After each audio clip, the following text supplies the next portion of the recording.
There is a hollow in the corn in bin 4 that never fills in.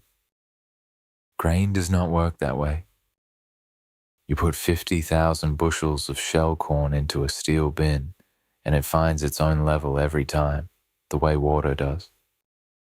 That is the whole reason grain kills people. It moves. I was 22, and I ran nights at the Keswick County Co-op elevator. The fall, the beans came in early. My job was the pit.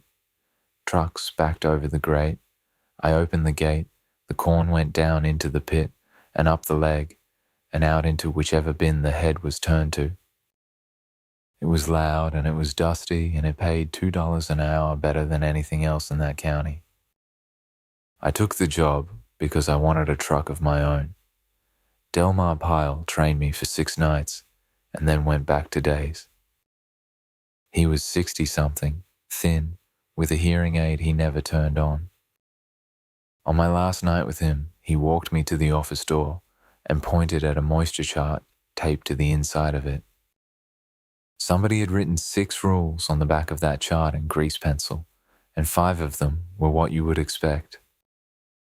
Do not run the dryer and the leg at the same time. Do not stand on the grate.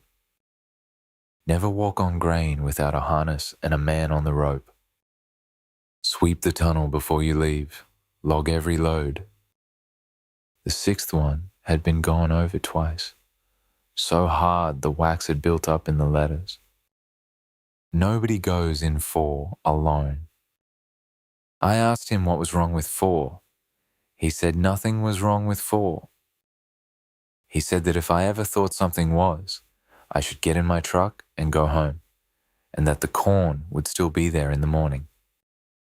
Then he keyed his radio twice, the way he always did before he set anything into it, and told the scale house he was leaving.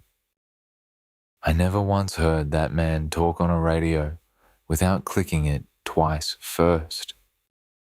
I found the hollow in my 2nd week. I was up on the catwalk over the bins with a flashlight, checking levels through the manholes. And when I got to 4, there was a dip in the surface of the corn about the size of a bathtub. Corn does not hold a dip. I knew what bridging was by then, because Delmar had explained it on night 2. How crusted grain can make a shell over an empty pocket, and how a man steps on that shell, and it lets go, and he is gone in 4 seconds. So I wrote in the book that 4 looked bridged, and I told the day man, and the day man said he would get up there and look at it. Nobody ever looked at it, and it did not fill in, not that week, and not the week after.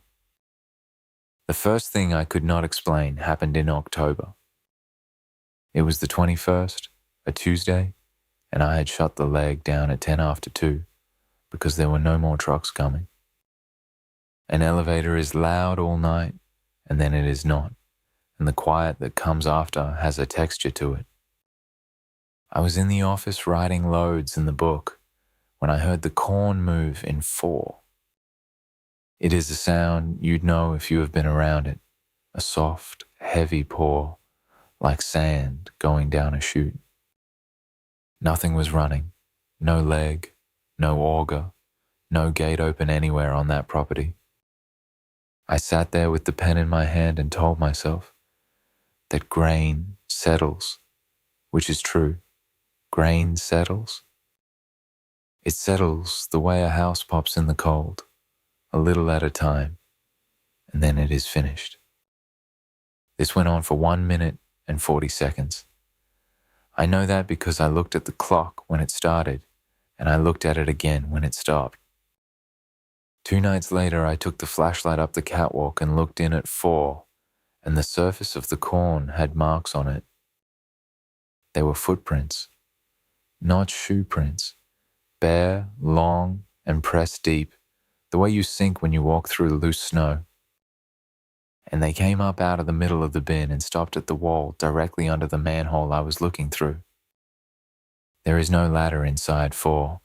There has never been a ladder inside 4, and the hollow had moved.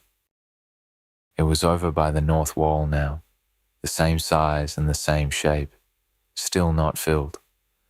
I stopped going up on the catwalk after that. For 11 nights, I ran the pit and kept my eyes on the pit. The trucks came, the corn went up, and I did not look at bin 4. And when the corn moved in there, at 2 or 3 in the morning, I turned the radio up and did the loads book a second time. On the 14th of November, it used the radio. The base unit in the office popped, and a voice came through it and said my name. Then it said it was in 4, and that the corn had come loose on it, and that it was up to its chest, and would I come? The voice was Delmar's. It was so completely Delmar's that I had the door open and my hard hat in my hand before I stopped moving. There had been no click. It said my name a second time, and there was no click then either. I want to tell you that I stood in that doorway and worked it out. I did not. What I did was call Delmar's house from the office phone and let it ring 9 times. And when his wife picked up, sounding half asleep and said he had been in bed since 8, I told her I had the wrong number, and I hung up. I went and took the harness down off the wall anyway, because there was still a version of that night where a man was in the corn. And there was nobody else on that property to be the second man. I climbed the outside ladder with the harness on and no rope tied to it, because a rope with nobody holding it is just a rope. I got the cover off the manhole on 4, and I put my legs through, and I stood on the corn. It held me. That was the first wrong thing. Grain that has been sitting since September does not take 170 pounds without giving somewhere, and this took me like a poured floor. I turned the flashlight towards the middle of the bin and I found the hollow. It was not a dip anymore. It was a shape, a man's shape, pressed down into the corn the way a body presses into a mattress it has been in all night. Arms out, legs together, the dent of a face turned sideways. And it was empty, and past it, right at the edge of where my light gave out, someone was standing in the corn with their back to me. Chest deep, not moving at all, and Delmar's voice came out of it and asked me to come closer. Standing there in a bin I was never supposed to be in alone, I understood that the rule was not about 2 men being safer than 1. It was that it can only do the voice when you are by yourself. I do not remember the ladder. I remember sitting in the gravel by the truck scale with my hands going and the harness still buckled around me. The sky turning grey over the east elevator and bin 4 completely silent behind me. I did not finish the shift. I never went back for my last check. Delmar called the house twice that week, and I did not pick up. I have thought about that more than I have thought about the corn. The co-op sold in 2019. The new outfit runs the north bins and the dryers and the scale, and they have never once put grain in 4. Anybody from there will tell you it is because the aeration floor went bad. I drove out that way in March. You can see the top of 4 from the road, and the manhole cover is chained shut now, which nobody ever bothered to do when I worked there. There is a hollow in the corn in bin 4 that never fills in. I have looked into it twice, 11 years apart. The first time it was in a man's shape, but now it is mine.